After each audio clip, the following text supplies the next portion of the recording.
احتمالات رحيلي أكبر من البقاء. ده اللي محمد صلاح قاله في اللقاء الصحفي بتاعه في ذا أتليتيك. كان بيعمل لقاء صحفي وقال وعبر إن هو احتمالات رحيله أكبر من البقاء. والكلام ده كله لأن محمد صلاح قال إن إحنا داخلين على شهر ديسمبر ولسه معرفش أي حاجة عن مستقبلي في النادي هنجدد ولا لأ.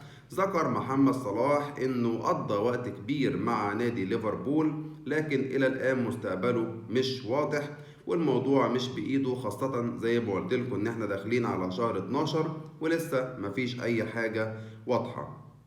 محمد صلاح كمان ذكر ان هو مش هيعتزل قريبا، وان تركيزه كله دلوقتي على انه يركز في الموسم ده ويلعب مع ليفربول، يدي اقصى طاقة عنده، يحصد الدوري الانجليزي ودوري الابطال، مركز على البطولات والموسم ده فقط لا غير، مش مركز في اي حاجة تاني.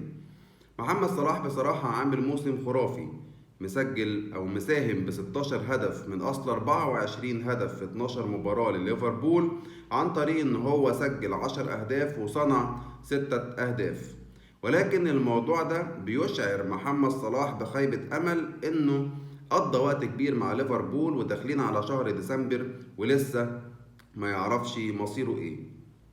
يا محمد يا صلاح، ولا تشعر بخيبة أمل ولا حاجة، إخواتك في ريال مدريد الجنب اليمين ده بايظ يا معلم يعني، وكلك ذوق، فاهم؟ ولا تشعر بخيبة أمل، والناس احنا داخلين على شهر 12 ومحدش جدد لك. ريال مدريد يا عم، ريال مدريد، يعني احنا محتاجينك في ريال مدريد. وبلاش بقى الكلام اللي هو أشعر بخيبة أمل والكلام ده كله، أخوك رودريجو مصاب والدنيا بايظة، فيعني فاهم؟ ماشي.